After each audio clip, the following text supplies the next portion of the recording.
তুমি যাও, আমি টোটো ধরে বাড়ি চলে যাবো। টোটোই করে বাড়ি গেলে তোমার স্বামী দুর্নাম হবে না? উঠে বসো। এত কিছু জানার পরেও তুমি ওকে বিয়ে করবে?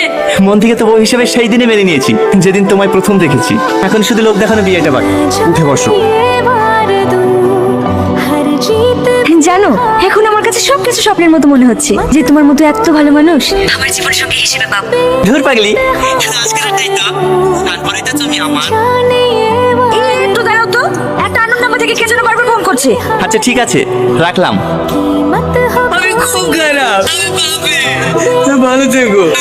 সকালে সূর্য দেখতে পাবো না, যদি সময় পাও তাহলে একবার শেষ দেখাটা দেখেছো। সত্যি রে দোস্ত, মাইন্ডই হবে তো ট্যালেন্ট আছে। বলো। আমি ভাবতে পারিনি জানো তুমি আমার কথায় চলে আসবে। চলো আমরা অনেক দূরে পালিয়ে যাই। আচ্ছা, তুমি তো আগে আমার কাছে ক্ষমা চাইছিলে, তোর কথা মতো আমার এখানে আশা করেছি। কোথায় যাচ্ছে সুন্দরী?